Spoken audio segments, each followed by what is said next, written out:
Hello everyone, मैं हूं Aastha from Learnoha, the free learning platform, जहां पर आप पढ़ सकते हैं mathematics, science and social studies, और वो भी एकदम फ्री एट learnohub.com।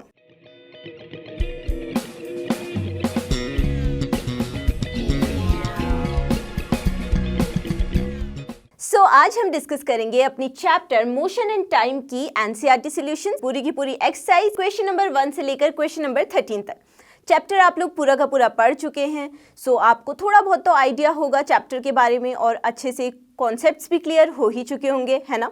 तो आप भी अपने पेन और नोटबुक लेकर बैठिए, साथ ही साथ प्रैक्टिस करते हुए चलिए और अपनी एग्जाम्स के लिए नोट्स भी प्रिपेयर करते हुए चलिए, जिससे कि एग्जाम के टाइम में आप इजीली उनको रिवाइज कर पाएंगे।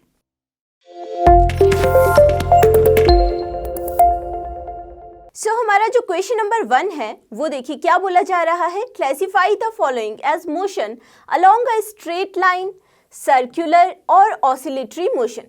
तो आपको 1 से लेकर 6 तक कुछ पार्ट्स दिए गए हैं और उनमें बताना है आपको कि कौन सा मोशन इसमें हो रहा है, यानी कि सर्कुलर मोशन हो रहा है, ऑसिलेटरी मोशन हो रहा है या फिर स्ट्रेट लाइन मोशन हो रहा है। ठीक है, तो एक एक करके इनको करते हैं सॉल्व, जिसमें फर्स्ट पार्ट आपको पूछा गया है motion of your hands while running. तो जब आप रन करते हैं तो कैसा मोशन होता है? टू एंड फ्रो मोशन होता है, यानी कि आपका एक हाथ आगे जाता है, एक हाथ पीछे जाता है। इसका ये मतलब है एक सर्टेन टाइम इंटरवल के बाद में मोशन क्या हो रहा है? रिपीट हो रहा है। और इस टाइप के मोशन को क्या बोला जाता है?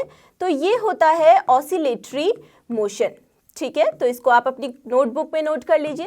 सेकंड पार्ट है motion of a horse pulling a cart on a straight road. तो सबसे पहले तो क्वेश्चन में यही ध्यान देने वाली बात है कि एक स्ट्रेट रोड पर जो एक हॉर्स है वो एक कार्ट को पुल कर रहा है, तो उसका मोशन हमको बताना है। तो ये मोशन कौन सा मोशन कहलाएगा? ये हो जाएगा स्ट्रेट लाइन मोशन। ठीक है, नेक्स्ट देखिए motion of a child in a merry go round. तो कौन से वाले झूले की बात हो रही है? जो सर्कुलर पाथ में चलता है, मैरी गो राउंड की। तो इसका मतलब है कि ये मोशन क्या कहलाएगा? तो इजी सा है, ये मोशन कहलाएगा सर्कुलर मोशन। ठीक है, नेक्स्ट पार्ट देखिए motion of a child on a seesaw. तो ये कौन सा वाला झूला होता है जिसमें दो साइड पर बच्चे बैठे होते हैं, एक बच्चा नीचे की तरफ जाता है तो एक ऊपर की तरफ जाता है, ये वाला बच्चा नीचे की तरफ आता है तो ये बच्चा ऊपर चला जाता है।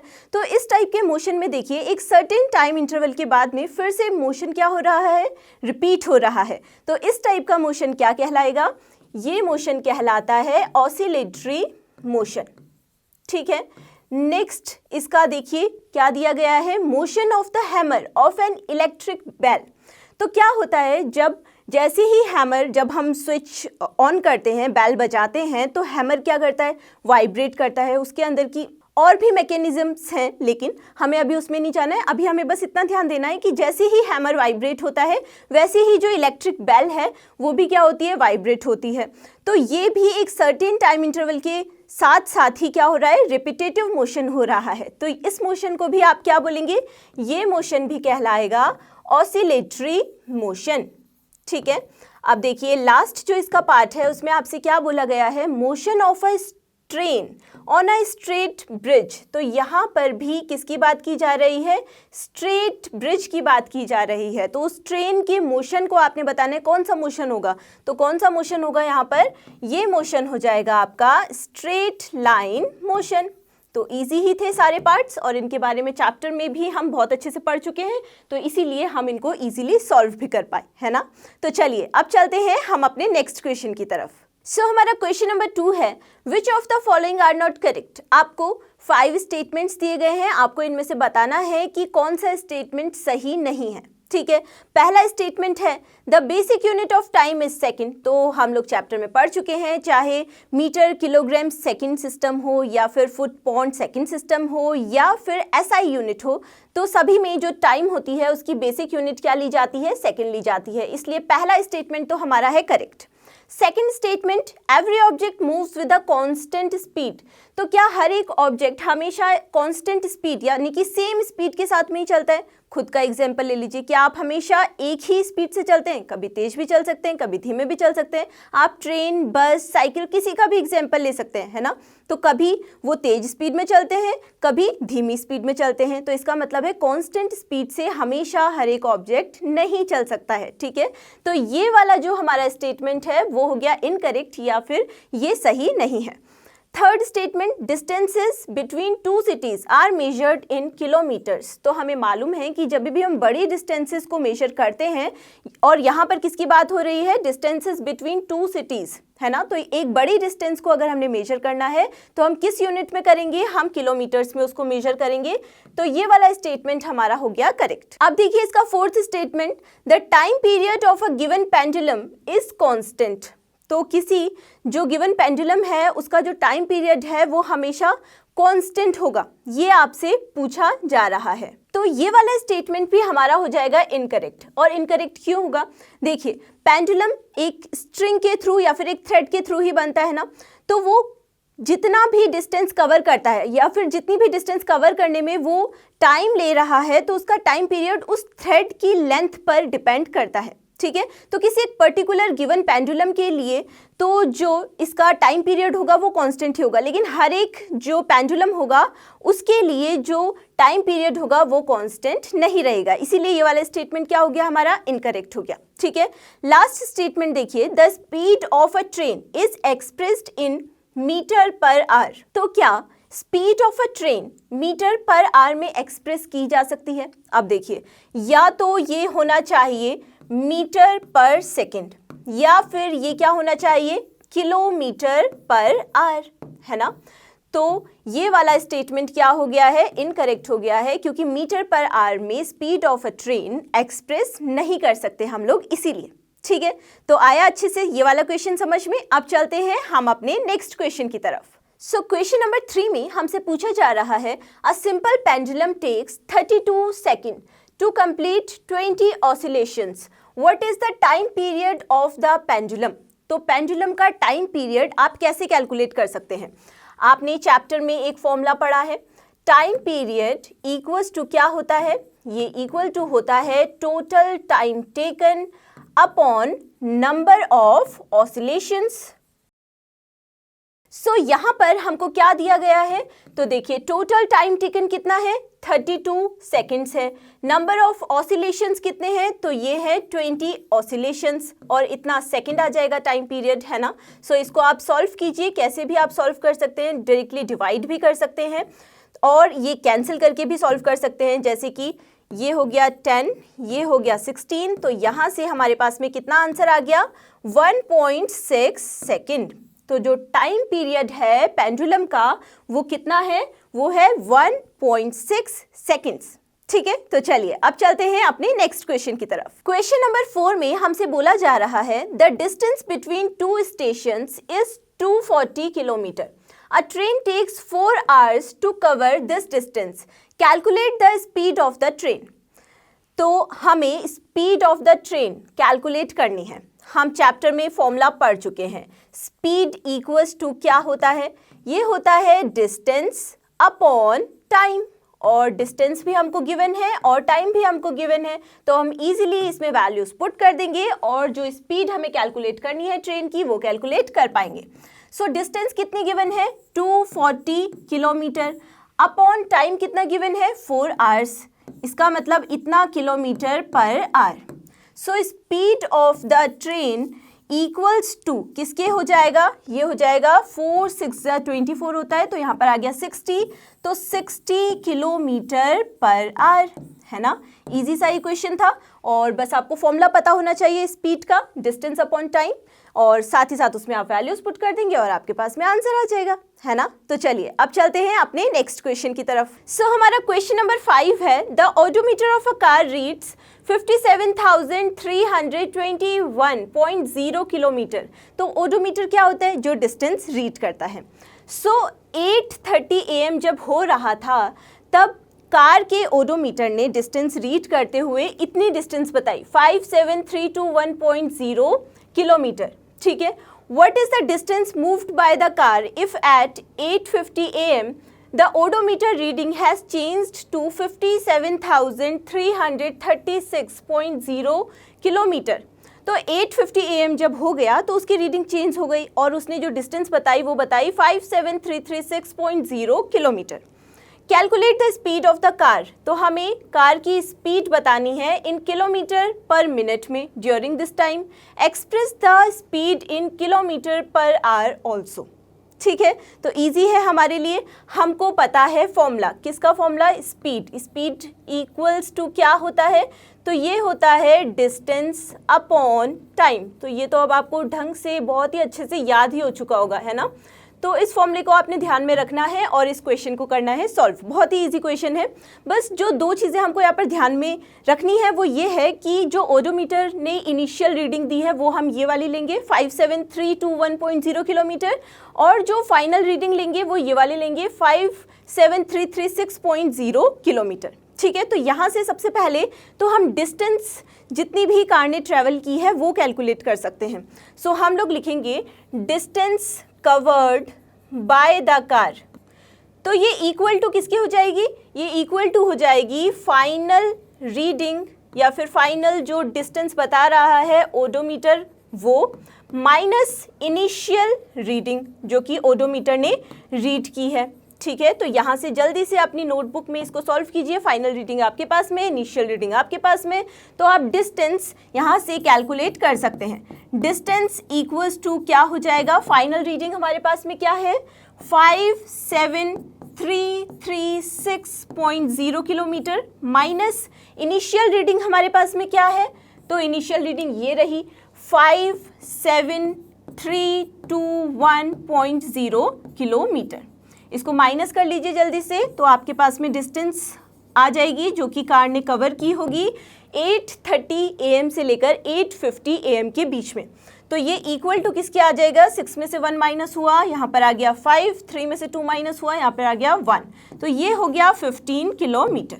ठीक है, अब टाइम बताइए, टाइम कितना इसने लिया है? तो 8:30 AM से 8:50 AM तक कितने मिनट्स हो रहे हैं? 50 माइनस 30 कर लीजिए, इजी है। ठीक है, तो ये हो जाएंगे 20 मिनट्स। अब क्योंकि हमें जो ये स्पीड कैलकुलेट करनी है वो किलोमीटर पर मिनट में तो करनी है, जो कि इन दोनों के थ्रू हम लोग कर पाएंगे, है ना। डिस्टेंस किलोमीटर में है, टाइम मिनट्स में है, लेकिन हमें साथ ही साथ उसे एक्सप्रेस करना है किलोमीटर पर आवर में भी। इसका ये मतलब है इस सेम टाइम को जो कि 20 मिनट्स है, इसको हम आवर में भी क्या कर सकते हैं? कन्वर्ट कर सकते हैं। सो यहाँ से जो टाइम आ जाएगा इन आवर्स वो कितना हो जाएगा? 20/60, है ना। 60 से ही तो डिवाइड करेंगे अगर हमें मिनट को आवर में कन्वर्ट करना है तो, है ना। तो ये आपके पास में आ जाएगा 1/3 आवर्स। ठीक है, अब जल्दी से हम लोग स्पीड कैलकुलेट कर लेते हैं। सबसे पहले किलोमीटर पर मिनट में करते हैं। सो स्पीड इक्वल्स टू क्या होता है? फॉर्मूला हमारे पास में है डिस्टेंस अपॉन टाइम, है ना। डिस्टेंस कितनी है? 15 किलोमीटर अपॉन टाइम। पहले मिनट वाला कर रहे हैं क्योंकि क्वेश्चन में मिनट के लिए पूछा गया है। सो यहाँ पर हम लोग लिख देंगे इतना 20 मिनट्स। ठीक है, तो ये किस में आ रहा है? किलोमीटर पर मिनट्स में। आप इसको सॉल्व कीजिए। 5 3 ज़ा 15, 5 4 ज़ा 20 और 3/4। इसका क्या मतलब हो गया? इसका ये मतलब हो गया 0.75 किलोमीटर पर मिनट। तो ये तो हो गया आपका speed of the car kilometre पर मिनट में। इसी को हमने एक्सप्रेस करना है किलोमीटर पर आवर में। तो देखिए, तो यहाँ से स्पीड इक्वल्स टू किसके हो जाएगा? ये हो जाएगा डिस्टेंस, यानी कि 15 किलोमीटर अपॉन टाइम। अब हम कौन सा लेंगे? 1/3 आवर लेंगे। सो यहाँ पर हो गया 1/3 और ये किसकी बात चल रही है? किलोमीटर पर आवर की बात चल रही है। तो ये इक्वल टू हो जाएगा, अब 15/1/3 है तो ये 3 कहाँ चला जाएगा? ऊपर चला जाएगा न्यूमरेटर में, और क्या हो जाएगा? मल्टीप्लाई हो जाएगा। सो 15 × 3 इतना किलोमीटर पर आवर। सो ये इक्वल्स टू किसके हो गया? ये हो गया 45 किलोमीटर पर आवर। तो सिंपल सा ही क्वेश्चन था, बहुत इजी सा क्वेश्चन था, और बस एक फॉर्मूला लगाना था और उसी को हमने किलोमीटर पर मिनट में भी बताना था, और स्पीड ऑफ द कार ही हमें किलोमीटर पर आवर में भी क्या करनी थी? एक्सप्रेस करनी थी। तो हमने इजीली अच्छे से समझते हुए इसको कर लिया सॉल्व। अब चलते हैं हम अपने नेक्स्ट क्वेश्चन की तरफ। सो हमारा नेक्स्ट क्वेश्चन है question number 6। Salma takes 15 minutes from her house to reach her school on a bicycle. तो सलमा जो कि एक लड़की है, ठीक है, वो 15 मिनट्स लेती है अपने घर से लेकर अपने स्कूल तक पहुंचने में। If the bicycle has speed of 2 metre per second, तो जो उसकी बाइसिकल की स्पीड है वो है 2 metre per second. Calculate the distance between her house and the school, तो हमें डिस्टेंस यहाँ पर कैलकुलेट करनी है। तो सबसे पहला जो हमारा काम होता है वो हम करेंगे। हमें फॉर्मूला मालूम है स्पीड का, स्पीड इक्वल्स टू क्या होता है, डिस्टेंस अपॉन टाइम होता है ना। तो इसका ये मतलब है कि अगर हमें डिस्टेंस कैलकुलेट करनी है सो डिस्टेंस इक्वल्स टू क्या हो जाना चाहिए, ये इक्वल टू हो जाना चाहिए स्पीड इनटू टाइम के। तो इसी फॉर्मूले को हम लोग यूज़ करने वाले हैं इस क्वेश्चन को सॉल्व करने के लिए, ठीक है। सबसे पहली बात, आपको जो स्पीड दी गई है 2 मीटर पर सेकेंड में दी गई है, ठीक है, लेकिन जो आपको टाइम दिया गया है वो मिनट्स में दिया गया है। तो अभी हमको क्या समझ में आया कि इस टाइम को भी हमें इसके टाइप की यूनिट में क्या करना होगा, कन्वर्ट करना होगा। यानी कि जो टाइम हमें मिनट्स में दिया गया है उसे हम सबसे पहले किस में कन्वर्ट करने वाले हैं, सेकेंड्स में कन्वर्ट करने वाले हैं, ठीक है। सो टाइम इक्वल्स टू क्या हो जाएगा, यहाँ से 15 मिनट्स आपको गिवन है। अगर हमने इसको सेकंड्स में कन्वर्ट करना है तो हम कितने से मल्टीप्लाई करेंगे, 60 से मल्टीप्लाई कर देंगे, क्योंकि 1 मिनट में कितने सेकंड्स होते हैं, 60 सेकंड्स होते हैं। सो 15 इंटू 60 और इतना आ जाएगा सेकंड्स। अब मल्टीप्लाई कर लीजिए जल्दी से, तो 15 6 होता है 90, एक ज़ीरो यहाँ पर रहा, इतना सेकंड्स। तो अब हमारे पास में जो स्पीड है वो मीटर पर सेकंड में है, जो टाइम है वो भी किस में है, सेकंड्स में है। तो यहाँ से हम लोग distance equal to speed into time के थ्रू इसको कर सकते हैं कैलकुलेट। डिस्टेंस कितनी है, सो डिस्टेंस तो हमको कैलकुलेट करनी है, सॉरी मैं भूल गई थी। स्पीड कितनी है, 2 metre per second, into time कितना है, 900 सेकेंड्स। अब डिस्टेंस आ रही है तो इसकी यूनिट किस में आ जाएगी, मीटर में आ जाएगी। ये इक्वल टू किसके हो जाएगा, 2 9 हो गया 18, 0 0 इतना मीटर। तो मीटर में तो हमने आंसर कैलकुलेट कर लिया, जो डिस्टेंस वो कवर कर रही है या फिर जो डिस्टेंस है उसके घर से उसके स्कूल के बीच में वो कितनी है, 1800 मीटर है। अब अगर मैं आपसे पूछूं कि इसी डिस्टेंस को आपने कन्वर्ट करना है किलोमीटर में, तो आप क्या इसका आंसर बता सकते हैं? जल्दी से आप लोग अपनी कॉपी में सॉल्व कीजिए इसको। तो आप लोगों को एक बात मालूम है कि 1 किलोमीटर में कितने मीटर्स होते हैं, 1000 मीटर्स होते हैं, है ना। तो इसका ये मतलब है कि अगर हमें 1 मीटर में किलोमीटर्स लिखने हो तो हम क्या करेंगे, हम करेंगे 1/1000 किलोमीटर्स, है ना। तो ये इजी ही है। तो यहाँ पर जो हमारे पास में डिस्टेंस आई है वो मीटर्स में आई है। इसका ये मतलब है कि 1800/1000 अगर हम कर देते हैं तो इतना किलोमीटर हमारा क्या आ जाएगा, आंसर आ जाएगा। इसको हम लोग जल्दी से सॉल्व करेंगे तो हमारे पास में आ जाएगा 1.8 किलोमीटर। तो दोनों ही आंसर आपके सही हैं। अगर आपको डिस्टेंस मीटर में देनी है तो आप 1800 मीटर लिख सकते हैं। अगर आपको डिस्टेंस किलोमीटर में देनी है तो आप 1.8 किलोमीटर लिख सकते हैं। वैसे भी जो बड़ी डिस्टेंसेस होती हैं उनको मेजर करने के लिए हम किलोमीटर का यूज़ करते हैं, हमको मालूम है, ठीक है। तो ये क्वेश्चन आया आप लोगों को अच्छे समझ में। अब चलते हैं हम अपने नेक्स्ट क्वेश्चन की तरफ। सो हमारा नेक्स्ट क्वेश्चन है question number 7। Show the shape of the distance time graph for the motion in the following cases. तो आपको 2 केसेस दिए गए हैं जिसमें आपने डिस्टेंस टाइम ग्राफ बनाना है, जो आपको मोशन दिए गए हैं उनके लिए, ठीक है। तो 2 पार्ट्स हैं। तो एक साइड हम यहाँ पर पार्ट 1 के लिए डिस्टेंस टाइम ग्राफ प्लॉट करेंगे और दूसरी साइड पर हम लोग दूसरे वाले पार्ट के लिए डिस्टेंस टाइम ग्राफ प्लॉट करेंगे, ठीक है। अब सबसे पहले ग्राफ जब हम लोग प्लॉट करते हैं तो हम अलग अलग एक्सेस में बता लेते हैं। अब हमें क्योंकि डिस्टेंस टाइम ग्राफ प्लॉट करना है तो जो वाई एक्सेस में हम लेने वाले हैं वो हम लोग देखेंगे डिस्टेंस को, ठीक है, और जो एक्स एक्सेस में हम देखने वाले हैं वो हम देखेंगे टाइम को, ठीक है। दूसरी साइड भी इसी को ड्रॉ कर लेते हैं। तो वाई एक्सेस में डिस्टेंस टाइम ग्राफ के लिए हम लोग देखने वाले हैं डिस्टेंस को, ठीक है, और एक्स एक्सेस में हम लोग क्या देखने वाले हैं, टाइम देखने वाले हैं, ठीक है। तो सबसे पहले वाला जो केस है उसको हम लोग देखते हैं। A car moving with a constant speed. तो कांस्टेंट स्पीड का ये मतलब है कि कार जो डिस्टेंस ट्रेवल करेगी वो इक्वल डिस्टेंस ट्रेवल करेगी इक्वल टाइम इंटरवल्स में। इसका ये मतलब है जो यहाँ पर डिस्टेंस टाइम ग्राफ प्लॉट होगा वो एक स्ट्रेट लाइन के फॉर्म में होगा, ठीक है, तो ये वाला ग्राफ आप लोग प्लॉट कर लीजिए अपनी नोटबुक में। सेकंड जो हमें ग्राफ प्लॉट करना है उसके लिए मोशन देखिए, a car parked on a side road, तो कार पार्क है, इसका ये मतलब है कि वो डिस्टेंस तो ट्रेवल कर ही नहीं रही है, लेकिन जो टाइम है वो तो बढ़ता जाएगा, है ना। तो डिस्टेंस ट्रेवल नहीं हुई है लेकिन टाइम बढ़ रहा है, तो यहाँ पर जो ग्राफ बनेगा वो वाई एक्सिस के पैरेलल बनेगा, कुछ इस तरीके से, ठीक है। तो बहुत ही इजी से ग्राफ थे जो हमें ड्रॉ करने थे, हमने इजीली कर लिए और आप अपनी नोटबुक में इनको साफ साफ स्केल की हेल्प से बना पाएंगे अच्छे से, है ना। तो चलिए अब चलते हैं हम अपने नेक्स्ट क्वेश्चन की तरफ। सो हमारा क्वेश्चन नंबर 8 है, बहुत ही इजी सा क्वेश्चन है। इस चैप्टर में पूरा का पूरा हम लोग इसी टाइप का फॉर्मूला याद करते हुए आए हैं और इससे पहले के जो क्वेश्चन है वो भी हमने इस फॉर्मूले के बेसिस पर ही किए, तो आपके लिए बहुत ही ईजी है ये। विच of the following relations is correct, तो आपको 4 ऑप्शंस दिए गए हैं, उसमें से आपको बताना है कि कौन सा रिलेशन या कौन सा फॉर्मूला सही है, ठीक है। पहला इसका पार्ट है speed equals to distance into time, तो क्या ये फॉर्मूला सही होता है? ये फॉर्मूला तो सही नहीं है ना। Speed equals to distance upon time, इसको रुक जाते हैं, छोड़ देते हैं, वैसे आप लोगों को आइडिया लग गया होगा मुझको लगता है, लेकिन फिर भी। थर्ड वाला इसका पार्ट देखिए, speed equals to time upon distance, क्या ये फॉर्मूला सही है? नहीं, ये भी गलत है।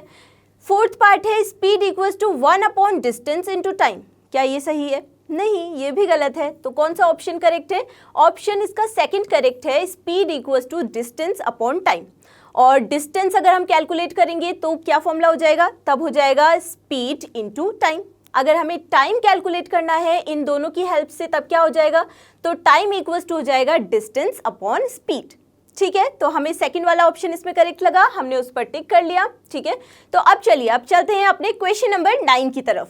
सो हमारा क्वेश्चन नंबर 9 है, the basic unit of speed is, so speed का जो फॉर्मूला है वो हम इससे पहले कर चुके हैं, इससे पहले के क्वेश्चन में, जहाँ पर हमने ऑप्शन बताया था स्पीड इक्वल्स टू क्या होता है? डिस्टेंस अपॉन होता है टाइम, है ना। अब देखिए आपसे पूछा गया है बेसिक यूनिट ऑफ स्पीड, तो किलोमीटर पर मिनट ये तो होती नहीं है, ठीक है। पहले हम यहाँ से देख लेते हैं, डिस्टेंस की जो बेसिक यूनिट हम लेते हैं वो क्या लेते हैं? वो हम लोग लेते हैं मीटर, ठीक है। और टाइम की जो बेसिक यूनिट हम लोग लेते हैं वो क्या लेते हैं? वो लेते हैं हम सेकेंड। तो इसका ये मतलब है कि जो स्पीड की बेसिक यूनिट हमें माननी चाहिए वो क्या माननी चाहिए? मीटर पर सेकंड माननी चाहिए, ठीक है। और इसको हम कन्वर्ट भी कर लेते हैं कुछ कुछ क्वेश्चंस में, किस में? किलोमीटर पर आवर में, लेकिन जो बेसिक यूनिट होती है वो हम क्या मानेंगे? मीटर पर सेकंड मानेंगे। सो इसका मतलब है फर्स्ट जो ऑप्शन था वो तो हमारा इनकरेक्ट हो ही गया, second option metre per minute ये भी गलत हो गया, third option kilometre per hour ये हम कभी कभी लेते हैं इस यूनिट को, है ना, लेकिन बेसिक यूनिट हम कौन सी मानने वाले हैं? Metre per second. तो इसका जो ऑप्शन फोर्थ है वो क्या है? करेक्ट है, the basic unit of speed is metre per second, ठीक है। तो आया आपको क्वेश्चन अच्छे से समझ में। अब चलते हैं हम अपने नेक्स्ट क्वेश्चन की तरफ। हमारा क्वेश्चन नंबर 10 है, a car moves with a speed of 40 kilometre per hour for 15 minutes and then with a speed of 60 km per hour for the next 15 minutes. The total distance covered by the car is. तो देखिए एक car move कर रही है कितनी speed से? 40 kilometre per our की speed से मूव कर रही है 15 मिनट्स के लिए। फिर अगले 15 मिनट्स के लिए जो उसकी स्पीड है वो हो गई है 60 किलोमीटर पर आवर। आपको बताना है कि उसने टोटल कितनी डिस्टेंस कवर की है, ठीक है। तो देखिए हम लोग सबसे पहले तो यहाँ पर सोल्यूशन करेंगे, उसके बाद में जो ऑप्शंस हमको दिए गए हैं हम देखेंगे कि कौन सा ऑप्शन इसका करेक्ट है। तो सबसे पहली बात केस 1 हम लोग लेकर चलते हैं। केस 1 कौन सा है? जिसमें कार की स्पीड कितनी है? 40 किलोमीटर पर आवर है। हमें फॉर्मूला एक मालूम है, स्पीड इक्वल्स टू क्या होता है? डिस्टेंस अपॉन टाइम होता है, ठीक है। अगर हमें इस केस के लिए डिस्टेंस जो कार ने कवर की है वो कैलकुलेट करनी है तो हम फॉर्मूला क्या यूज़ करने वाले हैं? Distance equals to speed into time, इसी का यूज़ करेंगे, है ना। सो यहाँ पर जो डिस्टेंस है उसको हम लोग मान लेते हैं d1 इक्वल्स टू स्पीड कितनी है कार की? तो कार की स्पीड है 40 kilometre per our into time हमको दिया है 15 मिनट्स, लेकिन यहाँ पर जो यूनिट दी गई है किलोमीटर पर आवर में दी गई है। इसका ये मतलब है कि जो ये टाइम हमको दिया गया है इसको हम किस में कन्वर्ट करेंगे, इसको हम कन्वर्ट करेंगे आवर्स में। आवर्स में कन्वर्ट करने के लिए हम क्या करेंगे, 1 आवर में 60 मिनट्स होते हैं, है ना। तो 1 मिनट में कितने आवर्स हम लोग मान सकते हैं, तो हम लोग 60 से डिवाइड करेंगे। इसका ये मतलब है कि हम लोग 15/60 इतना आवर लिख सकते हैं, ठीक है। तो जो डिस्टेंस है वो हमारी किस में आ जाएगी, वो आ जाएगी किलोमीटर में। तो यहाँ पर कैंसिल कर लीजिए, ये कैंसिल हो गया, 2 2 ज़ा 4, 2 3 ज़ा 6, 3 5 ज़ा 15। तो यहाँ से जो पहली डिस्टेंस हमारे पास में आई है D1, उसकी वैल्यू कितनी आ गई है, 5 2 ज़ा 10 किलोमीटर, ठीक है। और ये कब आई है, तो केस 1 में जहाँ पर जो कार की स्पीड थी वो 40 किलोमीटर पर आवर थी, टाइम उसने लिया था 15 मिनट्स का, यानी कि 15/60 आवर्स का, ठीक है। अब केस 2 की तरफ चलते हैं। यहाँ पर उसने कितने डिस्टेंस कवर की है वो हम लोग देखेंगे, ठीक है। तो यहाँ पर भी सेम ही फॉर्मूला लगेगा, distance equals to speed into time. अब यहाँ पर कार ने जितनी डिस्टेंस कवर की है उसको हम लोग मान लेते हैं D2 इक्वल्स टू स्पीड कितनी थी कार की, 60 किलोमीटर पर आवर यहाँ पर दिया गया है ना। सो यहाँ पर 60 इनटू टाइम उसने कितना लिया है, तो यहाँ पर भी उसने 15 मिनट्स ही लिए हैं। इसको भी हम आवर में कन्वर्ट करेंगे तो क्या करेंगे, 60 से डिवाइड कर देंगे। तो हमने कर दिया 15/60 इतना किलोमीटर, 60 से हो गया 60 कैंसिल। सो यहाँ पे D2 की वैल्यू आ गई हमारे पास में 15 किलोमीटर। हमसे पूछा जा रहा है कि कार ने टोटल कितनी डिस्टेंस कवर की है इस पूरे के पूरे टाइम में। सो टोटल डिस्टेंस यानी कि जिसको हम लोग क्या लिख सकते हैं, हम लोग मान लेते हैं D, और ये इक्वल टू किसके हो जाएगा, तो ये इक्वल टू हो जाएगा D1 प्लस D2 के, है ना। सो D इक्वल्स टू कितना आ गया, D1 की वैल्यू हमारे पास में कितनी है, 10 किलोमीटर है। तो यहाँ पर इसकी वैल्यू पुट कर देंगे 10 किलोमीटर, प्लस D2 की वैल्यू कितनी है, 15 किलोमीटर है। यहाँ पर हमने वैल्यू पुट कर दी 15 किलोमीटर। तो D की वैल्यू कितनी आई, जल्दी से आप लोग अपनी नोटबुक में इसको सॉल्व कीजिए। तो ये आ गई 25 किलोमीटर, ठीक है। तो इजी सा ही क्वेश्चन था, है ना। तो चलिए अब चलते हैं अपने नेक्स्ट क्वेश्चन की तरफ। सो हमारा क्वेश्चन नंबर 11 है, suppose the 2 photographs shown in figure 13.1 and figure 13.2। तो ये दो आपको फिगर्स दिए गए हैं, आपकी बुक में भी दिए गए हैं, तो उसमें आप देखेंगे इसको और अच्छे से आप लोग उसमें देख सकते हैं। तो इसमें आपको बताया गया है कि 2 फोटोग्राफ्स ली हैं कुछ इस तरीके से, had been taken at an interval of 10 seconds. तो यहाँ पर आपको टाइम दे दिया कि 10 सेकेंड्स में ये 2 फोटोग्राफ्स लेने का समय है, ठीक है। If a distance of 100 meters is shown by 1 centimeter in these photographs, तो आपसे ये बोला जा रहा है एक तरीके से कि 1 सेंटीमीटर इक्वल्स टू 200 मीटर्स के फॉर्म में अगर आपको लेने को बोला जाए, यानी कि 100 मीटर्स तब शो होंगे जब 1 सेंटीमीटर होगा इन दीज फोटोग्राफ्स, ठीक है। Calculate the speed of the fastest car. तो आपको बतानी है जो तेजी से चलने वाली जो कार है इन सब में से उसकी स्पीड कितनी होगी। तो जहाँ पर मार्क लगा हुआ है आपकी बुक में आप देख पा रहे होंगे, वो आपको दिया गया है 2 सेंटीमीटर की डिस्टेंस। अब यहाँ पर क्या बोला गया है कि 100 metres is shown by 1 centimetre, है ना। तो 2 सेंटीमीटर का मतलब यहाँ पर क्या हो जाएगा, इन जो फोटोग्राफ्स आपको दी गई हैं उसके लिए। तो 1 सेंटीमीटर अगर 100 मीटर्स के थ्रू शो हो रहा है तो इसका ये मतलब है कि जो 2 सेंटीमीटर हो जाएगा वो 2 × 100 मीटर्स के थ्रू शो होगा। इसका ये मतलब है कि जो 2 सेंटीमीटर है उसको हम 200 मीटर्स के फॉर्म में लेने वाले हैं, ठीक है। अब ये हमारे पास में क्या है, तो ये हमारे पास में आ गई है डिस्टेंस। हमको कैलकुलेट क्या करना है, speed of the fastest car. तो स्पीड इक्वल्स टू क्या होता है, डिस्टेंस अपॉन टाइम होता है, ठीक है। So distance upon time. अब देखिए डिस्टेंस हमारे पास में कितनी है, डिस्टेंस है 200 मीटर, अपॉन टाइम हमारे पास में कितना है, तो हमको गिवन है कितना, 10 सेकेंड्स। सो यहाँ से आपका जो आंसर आ गया, जो speed of the fastest car आ जाएगी वो कितनी आ जाएगी, वो आ जाएगी 20 मीटर पर सेकेंड। इजी सा ही क्वेश्चन था, कुछ भी नहीं करना था क्वेश्चन में, है ना, बस थोड़ा सा समझना था, ठीक है।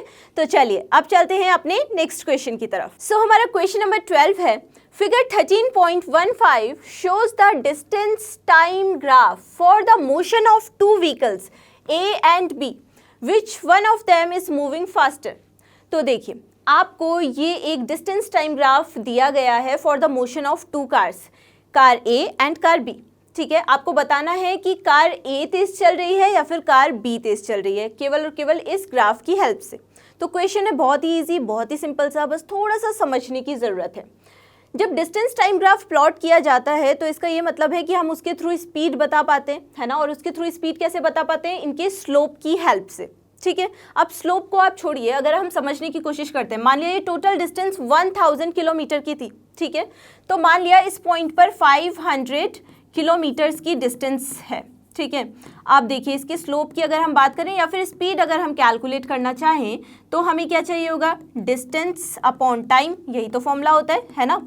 तो यहाँ पर मान लिया इसने टाइम ले लिया है 2 आवर्स का और यहाँ पर ये टाइम हो गया है 3 आवर्स का। ठीक है, इतनी बात क्लियर हो गई। अब अगर हम कार ए की बात करें, हम यहाँ पर लिख लेते हैं for car A speed equals to क्या होता है? डिस्टेंस अपॉन टाइम, है ना। तो जब आप इस ग्राफ में देखेंगे तो हमें पता है कि जो कार है उसने 0 किलोमीटर से चलना शुरू किया है, तो और वो पहुंची कहाँ पर है? अभी 500 किलोमीटर की डिस्टेंस उसने ट्रैवल कर ली है। तो इस ग्राफ के according 500 minus 0 kilometre upon time उसने कितना लिया है? हम कार ए की बात कर रहे हैं तो यहाँ पे 2 आवर्स उसने लिए हैं, तो ये भी कितना हो जाएगा? 2 माइनस 0 आवर्स। तो यहाँ से जो इस कार की स्पीड हमारे पास में आ जा रही है वो कितनी आ जा रही है? 500 अपॉन 2 किलोमीटर पर आवर। इसका ये मतलब है 2 2 ज़ा 4, 2 5 ज़ा 10 एंड 0, तो 250 किलोमीटर पर आवर स्पीड आ गई है। कौन सी कार के लिए? कार ए के लिए। ठीक है, और ये हम केवल और केवल वैल्यूज़ हमने समझने के लिए मानी है। ठीक है, कि इन दोनों में से किसकी स्पीड ज़्यादा है। अब हम अगर बात करें कार बी के लिए, तो कार बी ने भी सेम ही डिस्टेंस ट्रैवल की है, कितनी? 500 किलोमीटर की। उसने टाइम कितना लिया है? 3 आवर्स का टाइम लिया है। सो हम लोग लिख सकते हैं फॉर कार बी। तो यहाँ पर जो कार बी की स्पीड हो जाएगी वो भी हम कैसे बता सकते हैं? डिस्टेंस अपॉन टाइम के थ्रू। डिस्टेंस क्या हो जाएगी? ग्राफ में देखिए 500 माइनस 0 किलोमीटर, आर कितने लिए हैं उसने? 3 आवर्स लिए हैं, यानी कि 3 माइनस 0 आवर्स। तो आपके पास में आ गया 500 अपॉन 3 किलोमीटर पर आवर। अगर इसको आप कैंसिल करेंगे तो आपके पास में कितनी वैल्यू आ जाएगी? ये हो जाएगा 3 1 ज़ा 3, 3 6 ज़ा 18 और 3 6 ज़ा 18.66, अप्रॉक्सीमेटली इतनी आपके पास में वैल्यू आ जाएगी। तो आप डिफरेंस तो देख ही पा रहे हैं, कौन सी कार की स्पीड ज़्यादा है?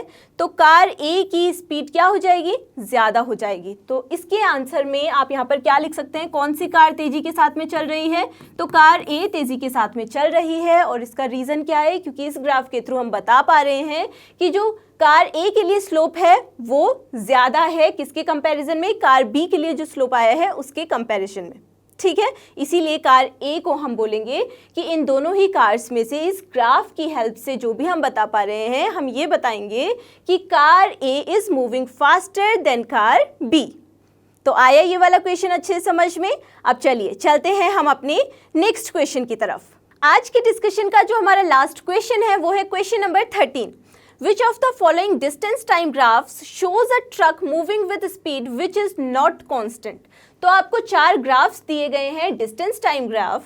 आपको बताना है इनमें से कि आपको जो इस ग्राफ में से कौन सा ऐसा ग्राफ लग रहा है जिसमें आपको कांस्टेंट स्पीड नज़र नहीं आ रही है उस ट्रक के मोशन के लिए। ठीक है, तो हमको पता है कि डिस्टेंस टाइम ग्राफ अगर हम लोग प्लॉट करते हैं और वो ग्राफ एक स्ट्रेट लाइन के फॉर्म में हो तो इसका ये मतलब होता है कि जो भी ऑब्जेक्ट है या फिर जो भी पार्टिकल है वो एक कांस्टेंट स्पीड के साथ में ट्रैवल कर रहा है या फिर चल रहा है। ठीक है, लेकिन इसमें जो हमारे पास में फर्स्ट ऑप्शन वाला ग्राफ है, सेकंड ऑप्शन वाला ग्राफ है और फोर्थ ऑप्शन वाला ग्राफ है, इन तीनों ही ग्राफ्स में हमको नजर आ रहा है कि स्ट्रेट लाइन शो हो रही है। इसका ये मतलब है कि ट्रक एक कांस्टेंट स्पीड के साथ में क्या कर रहा है? मोशन कर रहा है या फिर मूव कर रहा है।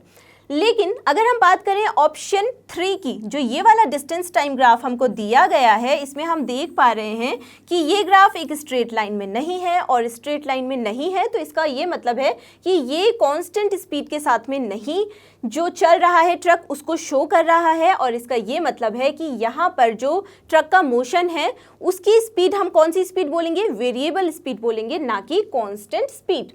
तो आप यहाँ पर कौन सा ऑप्शन दे सकते हैं, आप दे सकते हैं ऑप्शन 3, जिसमें कांस्टेंट स्पीड नहीं शो हो रही है ट्रक की। ठीक है, सो आई होप कि आपको सारे के सारे क्वेश्चंस ही बहुत अच्छे से समझ में आए होंगे, आपने नोट्स भी प्रिपेयर किए होंगे। सो अब हम मिलेंगे अपने नेक्स्ट डिस्कशन में, जिसमें हम कुछ और चैप्टर्स के क्वेश्चंस, एनसीईआरटी सॉल्यूशंस, एक्सरसाइजेज बहुत ही अच्छे से सॉल्व करेंगे और साथ ही साथ नोट्स भी प्रिपेयर करेंगे। तब तक आप अपनी पढ़ाई करते रहिए, खूब सारी प्रैक्टिस करते रहिए, एग्जाम्स के लिए प्रिपरेशन अच्छे से करते रहिए और हमारे साथ बने रहिए, क्योंकि ये तो आप जानते ही हैं कि लर्नो हब फ्री है लेकिन बेस्ट है। तो चलिए मिलते हैं अब हम अपने नेक्स्ट डिस्कशन में।